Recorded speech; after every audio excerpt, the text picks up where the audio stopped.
झारखंड में ट्रेजरी घोटाला बढ़ता जा रहा है। बोकारो और हजारीबाग के बाद अब पलामू ट्रेजरी से भी फर्जी निकासी के संकेत मिले हैं। इसे लेकर वित्त सचिव ने पलामू डीसी को पत्र लिखा है। वहीं वित्त मंत्री ने झारखंड के तमाम कोषागार की जांच के आदेश दिए हैं। देखिए रिपोर्ट।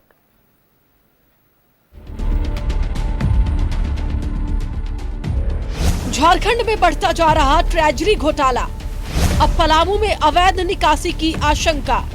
वित्त सचिव ने पलामू डीसी को लिखा पत्र। वित्त मंत्री ने सभी ट्रेजरी की जांच के दिया आदेश। झारखंड में ट्रेजरी घोटाले बढ़ते जा रहे हैं। बोकारो और हजारीबाग के बाद अब पलामू ट्रेजरी से भी अवैध निकासी की आशंका है। इसे लेकर वित्त सचिव ने पलामू डीसी को पत्र लिखा है। वहीं वित्त मंत्री राधाकृष्ण किशोर ने राज्य के सभी 33 कोषागार की जांच के आदेश दिए हैं।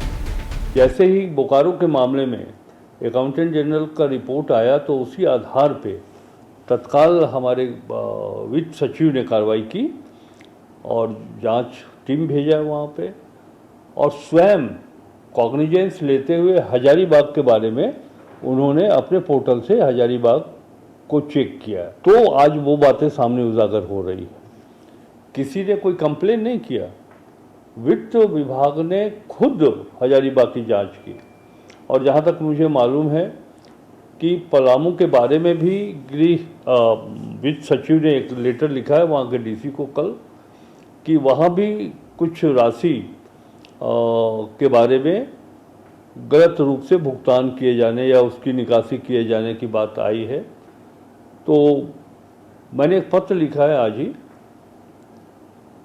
कि इसमें सीधे तौर पर अन्य लोगों की संलिप्तता तो है ही है, लेकिन इस बात के लिए अवैध निकासी के लिए डीडीओ ही जिम्मेवार है।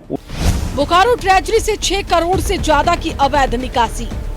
पुलिस ने अकाउंटेंट कौशल कुमार को गिरफ्तार कर भेजा जेल।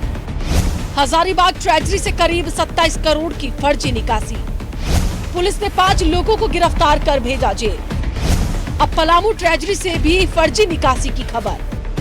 इधर वित्त विभाग ने ट्रेजरी घोटाले की जांच तेज कर दी है। वित्त विभाग की 4 सदस्यीय टीम ने बोकारो में जांच शुरू की है। टीम ने डीडीसी, एडिशनल कलेक्टर के साथ बैठक की। मंत्री सुदिव्य सोनू ने बीजेपी पर निशाना साधते हुए कहा कि पिछले 14 सालों से अवैध निकासी हो रही थी। कि 14 वर्षों से यह घोटाला चल रहा था। तो चारा घोटाला टू की शुरुआत किसके शासनकाल में हुई, जरा ये भी बता दें।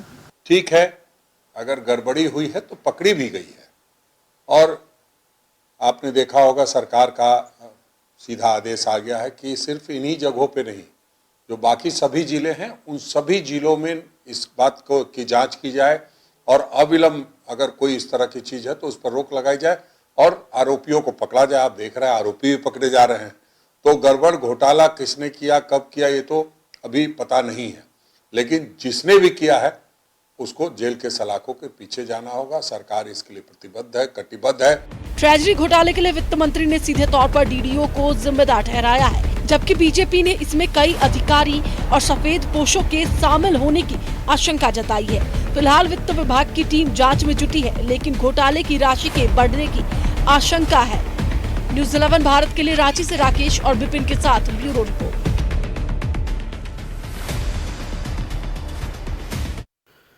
संवाददाता इमरान हमारे साथ लाइव जुड़ रहे हैं। सीधे इमरान का रुख करते हैं। इमरान, देखिए झारखंड में जो ट्रेजरी से अवैध निकासी का मामला है, अब उसको लेकर जो घोटाले की बात सामने आ रही थी वो घोटाला बढ़ता जा रहा है। बोकारो से आंकड़े सामने आए, हजारीबाग से आंकड़े सामने आए और अब ये संकेत मिल रहे हैं कि पलामू में भी ट्रेजरी से अवैध निकासी हुई है। क्या है पूरा मामला और कैसे वित्त विभाग इसको लेकर पूरी तरह से अलर्ट हो गया है, पूरी जानकारी दर्शकों तक पहुंचाए।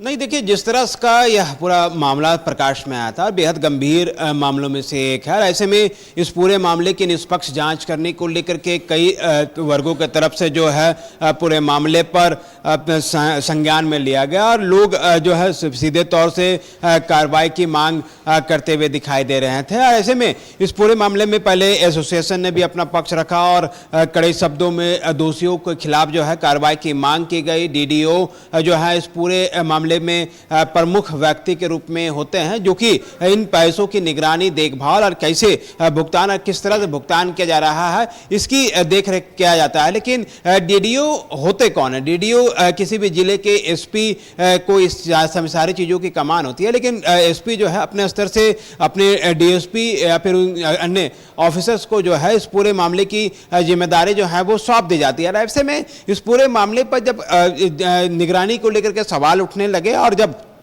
कार्रवाई शुरू की गई तो अकाउंटेंट जो लेखापाल होते हैं उस तक यह पूरा मामला जो है वो सीमित रह गया। अब ऐसे में जो कई लोग हैं, चाहे वो राजनीतिक पार्टियां हो, एसोसिएशन हो या फिर अन्य लोग हैं या फिर वित्त विभाग हो, तमाम लोग जो है इस पूरे मामले को लेकर के अपनी निगाहें जो हैं वो बना करके रखे हैं। और जिस तरह से पहले बोकारो, फिर हजारीबाग, अब पलामू जैसे जिलों से संकेत मिल रहे हैं और जो आरोपी गिरफ्तार हुए हैं उन आरोपियों से जब और भी पूछताछ की गई थी तो कुछ जगहों के नाम, तकरीबन 7 जिले का जिक्र किया गया था, जिसमें से 3 जिले संभावित तौर से सामने आ चुके हैं। 4 अन्य जिलों की भी जो है वो जानकारी जो है वो जुटाई जा रही है। हालांकि इस पूरे मामले के प्रकाश में आने के बाद झारखंड सरकार के तरफ से जो है कड़े एक्शन लिए गए हैं। वित्त विभाग ने इस पूरे मामले को लेकर के गंभीरता से लिया है, जांच टीम जो है वो गठन किया है। तमाम जिलों के जो ट्रेजरी हैं उन तमाम जगहों की जाँच जो है वो करवाई जा रही है कि भुगतान किस तरह से किया जा रहा था और किस किस लोगों को किया जा रहा है। रांची सहित राजधानी सहित तकरीबन झारखंड के तमाम जिलों में यह जांच की प्रक्रिया जो है वो शुरू की गई है और यह जांच कि जब समाप्त होती है तब यह देखना बेहद दिलचस्प होगा कि आखिर इस पूरी जांच में जो गड़बड़ियां शुरुआती दौर पे जो दिखाई दी, जो बोकारो और धनबाद, माफ कीजिएगा, बोकारो, हजारीबाग और पलामू में ये सारी चीजें दिखाई दे रही हैं, क्या दूसरे जिलों में भी, दूसरे इलाकों से भी सारी खबरें सामने आती है या फिर नहीं? वहीं अगर दूसरी तरफ हम बात करें तो अब तक इस पूरे मामले में जिन आरोपियों की गिरफ्तारी हुई है, आने वाले दिनों में उन आरोपियों को जो है पुलिस रिमांड में ले गया और रिमांड में लेने के बाद इस पूरे मामले में आगे पूछताछ भी की जा सकती है, क्योंकि यह पूरा मामला जो है वो पैसे से जुड़ा हुआ है और ऐसे में बड़ी गड़बड़ी की आशंका जो है वो जाहिर की जा रही है। अब तक अगर आप देखेंगे तो तकरीबन 40 करोड़ रुपए के आसपास यह आंकड़ा पहुंच चुका है और आने वाले दिनों में अगर कुछ जिलों की और तस्वीर अगर साफ होती है और उन जगहों पर गड़बड़ियां होती हैं तो यह आंकड़ा जो है 100-150 करोड़ के ऊपर जा सकता है। लेकिन फिलहाल अनुमान है और शुरुआती जाँच जिस तरह से सामने आए थे और उस जांच के बाद जिस तरह से कार्रवाई शुरू की गई है, अगर गड़बड़ियां हुई हैं तो ना सिर्फ एक लेखापाल तक ये सारी चीजें जो है वो रहनी चाहिए, बल्कि उनसे के जरिए किन किन लोगों तक ये सारे पैसे भुगतान किए गए, कैसे इन पैसों का भुगतान किया जा रहा था, जिनके नाम का अकाउंट होल्डर है क्या उन लोगों तक ये पैसे पहुंचाए गए हैं या फिर नहीं पहुंचाए गए हैं। इन तमाम बिंदुओं की जानकारी जो है पुलिस को गंभीरता से खंगालनी चाहिए। लेखापाल इसमें जो है शामिल नहीं हो सकता है, कई उच्च लेवल के अधिकारी भी इसमें शामिल होंगे तभी इतनी बड़ी गड़बड़ी हो सकती है। लेकिन सबसे बड़ा सवाल जो उठ रहा है इन दिनों, ई कुबेर पोर्टल जिसके माध्यम से पुलिसकर्मियों का तमाम वित्तीय लेखा जोखा देखा जाता है, उसमें कैसे कोई किसी भी पुलिसकर्मी के आप कह सकते हैं कि जानकारी को लेकर छेड़छाड़ कर सकता है? क्या इतने बड़े लूप होल्स इस ई कुबेर पोर्टल में है इमरान? इसको लेकर अब प्रश्न खड़े हो रहे हैं। बड़ा फर्जीवाड़ा है, बड़े फर्जीवाड़े के इस खेल में जिस तरह के बातें सामने आई हैं और इस तरह से इस पूरे मामले की अगर कार्रवाई को अगर हम देखें तो अब इसकी जांच का जो दायरा बढ़ा है, चाहे वो अब किसी भी तरह से भुगतान करे, चाहे कुबेर पोर्टल के माध्यम से हो या फिर ऐसे ट्रांजेक्शंस जो सैलरी के रूप में, मासिक वेतन के रूप में लोगों को भुगतान किए जाते हैं, वह किस तरह से किया जा रहा था। इन तमाम बिंदुओं की समीक्षा भी की जा रही है और आने वाले दिनों में इन तरह की गड़बड़ियां ना हो इस पर भी जरूर विचार किए जाएंगे, क्योंकि ये इस तरह के मामले सामने आने के बाद ना सिर्फ सरकार की छवि धूमिल होती है बल्कि पुलिस विभाग जो कि किसी भी चीज़ों को आईना दिखाने के लिए जो है वो पुलिस काम करती है, लेकिन अगर उन्हीं के अंदर में ये सारी गड़बड़ियां हो रही है, उन्हीं के अंदर से भ्रष्टाचार के मामले सामने आ रहे हैं तो बेहद गंभीर सवाल उठता है झारखंड पुलिस के लिए कि आखिर इस तरह के मामले जब प्रकाश में सामने आए तब इस तरह की चीज़ों की पुनरावृत्ति ना हो, उसे किस तरह से दुरुस्त किया जाएगा, इस पर समीक्षा लगातार की जा रही है। आने वाले दिनों में इसकी समीक्षा हो रही है तस्वीर भी इमरान, और दिखेगी। उम्मीद की जा रही है कि बहुत जल्द इस पूरे मामले का खुलासा होगा। आप हमारे साथ बने रहिएगा इमरान। हमारे साथ संवाददाता सुरेंद्र बोकारो से लाइव जुड़ रहे हैं। सीधे सुरेंद्र का रुख करते हैं। सुरेंद्र, देखिए, बोकारो से ट्रेजरी से अवैध निकासी का मामला सामने आया, जिसको लेकर शुरुआती दौर में यह आंकड़ा 3 करोड़ के आसपास बताया गया, फिर आंकड़ा 4 करोड़ 29 लाख का हुआ, और अब जो ताजा अपडेट के अनुसार यह आंकड़ा 6 करोड़ से पार माना जा रहा है। गिरफ्तारी भी हुई है और 4 सदस्यीय टीम का गठन भी कर दिया गया है। जो जांच टीम आज बोकारो भी पहुंची थी। इस पूरे मामले को लेकर आज क्या कुछ हलचल बोकारो में रहा, दर्शकों को बताएं। देखिए, जिस तरह से हम कह सकते हैं बोकारो से इसकी शुरुआत हुई थी, बोकारो से हजारीबाग और हजारीबाग से गढ़वा, साहेबगंज और पलामू तक यह पहुंच गया। और अगर हम आज की बात करें तो आज बोकारो एसपी ऑफिस में एजी की 6 सदस्यीय टीम यहां पर पहुंची थी, और यहां बोकारो उपायुक्त के द्वारा डीडीसी के नेतृत्व में बनाया गया टीम, डीडीसी और एसपी भी वहां पर मौजूद थे, और वहीं इस केस के आईओ आलोक रंजन भी वहां मौजूद थे। और वहां हम कह सकते हैं कि वहां जो मुख्यालय डीएसपी हैं, डीडीओ, उनको भी बुलाकर पूछताछ की जा रही थी। और जिस तरह से कागजातों को खंगाला गया, पूछताछ की गई और कई घंटे यह पूछताछ चली और जांच चला। उसके बाद ट्रेजरी ऑफिस में भी जाया गया। लेकिन सबसे बड़ी बात है, जिस तरह से 3 करोड़ 15 लाख, 4 करोड़ 29 लाख और 6 करोड़ पार हो गया, यह अनुमान भी लगाया जा रहा है कि 9 करोड़ तक यह राशि पहुंच सकती है। और जिस तरह से कौशल पांडे और कौशल पांडे की पत्नी के अकाउंट में पैसे गए हैं, लगभग 91 लाख रुपए को फ्रीज कर दिया गया है। दोनों हस्बैंड और वाइफ के जो खाते थे एसबीआई बैंक और अन्य बैंकों में, उनको सीज कर दिया गया है, जिनमें 91 लाख रुपए की राशि वहां पर है। और लगातार हम कह सकते हैं कि जो ई कुबेर पोर्टल है उसमें छेड़छाड़ करना यह बहुत बड़ी बात है।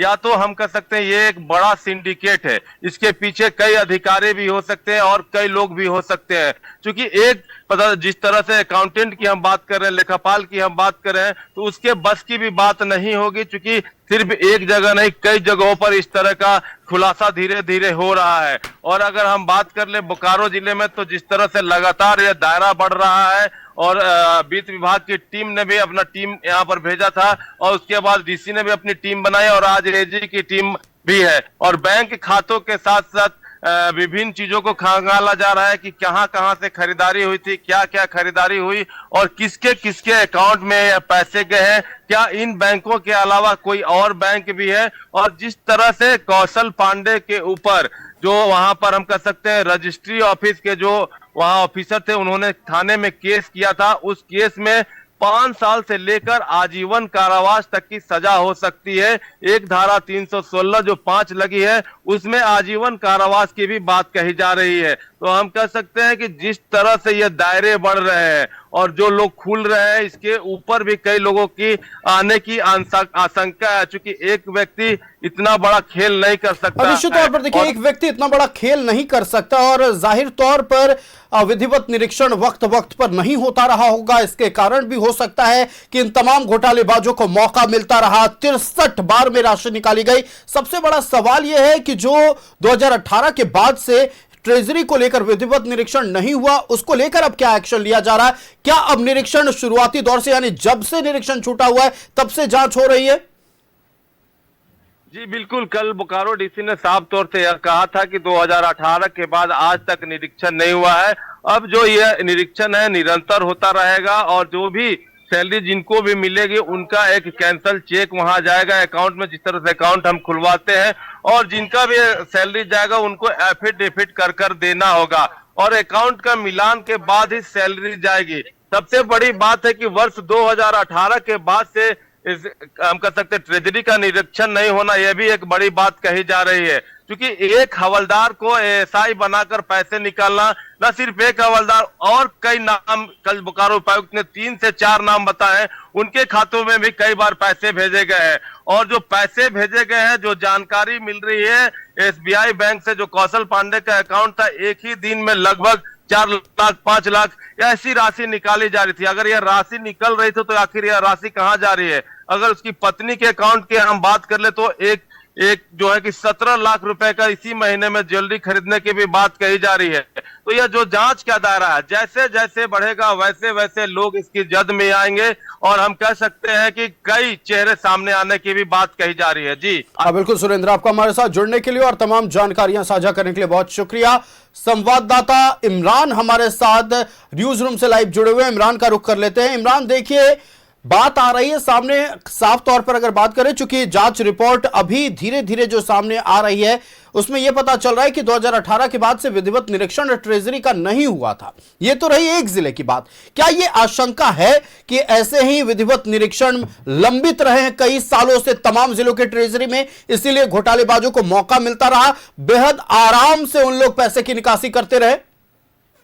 अधिकारियों की इसमें बड़ी लापरवाही है कि इस तरह के मामलों को लेकर के उस जगह पर जहाँ पर फाइनेंशियल ट्रांजैक्शंस जो हैं वो किए जाते हैं, लोगों के वेतन भुगतान किया जाता है, उन जगहों पर अब समय समय पर अगर अब निरीक्षण नहीं करते हैं, जांच नहीं करते हैं, समीक्षा नहीं करते हैं, तो इस तरह की गड़बड़ियाँ होने के चांसेस जो है अक्सर बढ़ जाती है। और ये जो 2-3 जिले 4 जिले से जो मामले प्रकाश में आए हैं, उन तमाम जिलों पर जो जानकारी मिली है कि 2018-19 से कई जिलों पर जो है उससे पहले से जो है वो समीक्षा नहीं की गई, जांच नहीं की गई, सिंगल विंडो सिस्टम तरीके से यह चलता रहा और जिनको जो भी भुगतान के लिए पेपर अधिकारियों के पास भेजे गए उन पर सिर्फ साइन करके जो है आंख बंद करके वापस भेज दिया गया। कभी उसकी समीक्षा नहीं की गई, कभी उससे पूछताछ नहीं किया गया, गौर नहीं फरमाया गया कि जो वो सारी चीज़ें भेजी जा रही है क्या वो सारी चीज़ों पर जो है फैक्ट जो है वो क्या सही है या फिर नहीं है।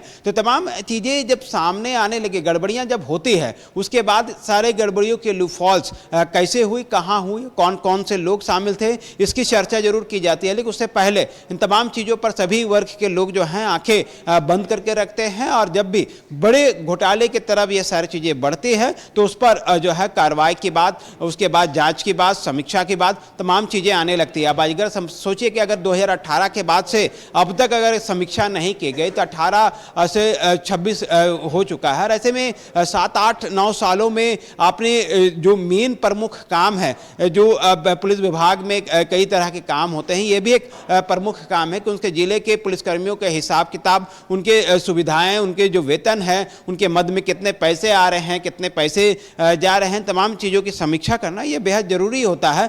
वह भी आप अगर दुरुस्त नहीं कर पा रहे हैं, देख नहीं पा रहे हैं, तो बड़ा सवाल उठता है कि ऐसे अधिकारी जो हैं, कितने अधिकारी आए जिले में और कितने अधिकारी चले गए, उन्होंने कभी इस पूरे मामले पर गौर नहीं फरमाया। और अब जाकर के जब इस पूरे मामले का फर्जीवाड़े का मामला सामने आया है तो गिने चुने लोगों पर जो है वो कार्रवाई की जा रही है, लेकिन ये कार्रवाई जो है उन लोगों पर भी की जानी चाहिए जो लोगों की जवाबदेही तय की गई थी कि किनको अपने काम को अंजाम देना है, किनको इस पूरे काम को पूरा करना है, उनकी भी लापरवाही होती है। अभी पिछले कुछ दिनों से हम देख पा रहे हैं कि न सिर्फ अभी तो हाल फिलहाल में ये पुलिस के ट्रेजरी का मामला सामने आया है, पेयजल स्वच्छता विभाग में भी ट्रेजरी से अवैध निकासी हुई, ऊर्जा विभाग में भी ट्रेजरी से अवैध निकासी हुई और निश्चित तौर पर कहीं ना कहीं या तो जो शिकंजे में है या तो पुलिस के या जांच एजेंसियों के अकाउंटेंट पकड़ाते हैं या कैशियर पकड़ाते हैं। किसी भी मामले में अब तक जांच की आंच बड़े लेवल के अधिकारियों तक नहीं पहुंच पाई है और कहीं ना कहीं यह प्रश्न चिन्ह खड़ा करता है कि हर एक विभाग में अगर ट्रेजरी से अवैध निकासी हो रही है तो हो सकता है कि उच्च स्तर पर बैठे जो अधिकारी हैं उनके भी हाथ कहीं ना कहीं इन तमाम घोटाले में गंदे हों। देखिए बिल्कुल कुछ मामले झारखंड में पिछले कुछ दिनों से सामने जरूर आए हैं और उन मामलों में जो चीज़ें देखी गई हैं, जो अवैध ट्रांजैक्शंस किए गए हैं, हालांकि कुछ मामले में ऐसे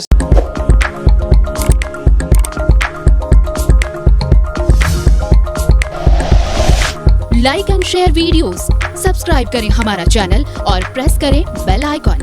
News 11 भारत, सच है तो दिखेगा।